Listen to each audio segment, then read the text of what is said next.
София работала в заповеднике на севере Индии почти 2 года. Каждое утро она выходила на пробежку по зоне патрулирования, чтобы размяться и встретить рассвет. Она обожала дикую природу, часто останавливаясь, чтобы послушать утренние трели птиц и приглушенные звуки животных. Когда она пробегала мимо ручья, вдруг услышала странный звук — слабый, прерывистый писк, доносившийся из воды. Она сняла наушники и замерла, прислушиваясь внимательнее. Вдалеке, на тихой глади воды, она заметила маленькое существо, слабо бьющееся в волнах. Подойдя ближе, София с ужасом поняла — это был тигренок, который вот-вот утонет. Она мгновенно осмотрела окрестности, проверяя, нет ли рядом тигрицы. Никого не увидев, она решила действовать. Тигренок был почти без сил. Над водой торчала только его голова и одна лапа. София легла у самого края берега, тянулась так далеко, как могла, пытаясь ухватить малыша. Холодная вода быстро промочила ее рукава, но она не собиралась сдаваться. В какой-то момент София чуть не соскользнула в ручей, но сумела удержаться и снова заняла позицию. Наконец ее пальцы коснулись мокрого меха. Она крепко ухватила тигренка обеими руками и, напрягаясь изо всех сил, перетащила его на влажный песок. Тигренок лежал неподвижно. Его грудь едва заметно вздымалась, глаза были закрыты, словно он потерял сознание. София быстро сняла ветровку, обернула дрожащее тело, подняла его на руки и побежала, громко зовя на помощь. Это была гонка со временем за хрупкую жизнь. В спасательном центре ее встретил дежурный ветеринар, доктор Раджив. Он быстро забрал тигренка, проверил пульс и дыхание, подключил переносной дыхательный аппарат. София, тяжело дыша, стояла рядом, не сводя взгляда с маленького зверя.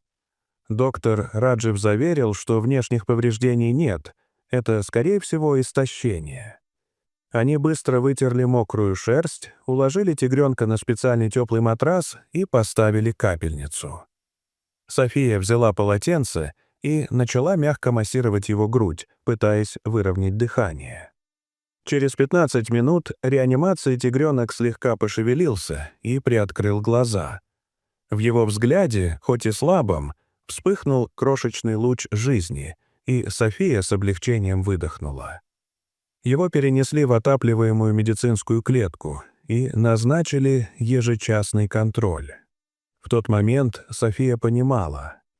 Она сделала одно из самых важных дел в своей жизни. Через час тигренок смог подняться, сделал несколько неуверенных шагов и поел мягкий корм.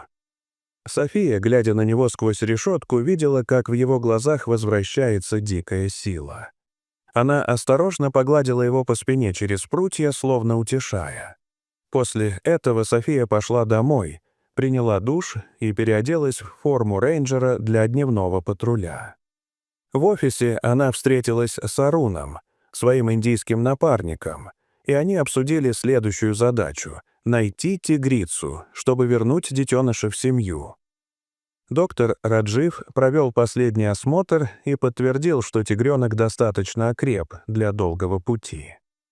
София и Арун поместили его в транспортную клетку с мягкой подстилкой и водой. Пикап выехал из центра, направляясь к ручью, где малыш был найден. Они ехали медленно, высматривая следы и прислушиваясь к звукам джунглей. Навигационный прибор показал сигнал о крупном животном в 3 километрах от ручья. Остановив машину, они пошли пешком, осторожно ступая и прислушиваясь. Вскоре донесся низкий рык из-за группы густых деревьев. Подойдя ближе, они увидели тигрицу с 2 тигрятами, ходящую кругами и громко зовущую кого-то. Тигрица выглядела встревоженной, оглядывалась по сторонам, словно искала потерявшегося детеныша. София была тронута. Это, без сомнения, была семья спасенного тигренка. Они остановились примерно в 50 метрах, чтобы не спугнуть. Поставив клетку на землю, осторожно открыли дверцу и отошли к машине. Тигренок вышел, замер на секунду, а затем громко пискнул и побежал вперед. В тот же миг тигрица и двое малышей повернулись, и через несколько секунд вся семья была вместе, обнимаясь и трясь друг от друга. Тигрица прижалась головой к спасенному малышу, как бы проверяя, что это действительно он. Двое других тигрят радостно прыгали вокруг, играя в лучах послеполуденного солнца. София закрыла рот руками. Ее глаза наполнились слезами. Арун достал камеру и стал снимать каждую секунду этого редкого момента.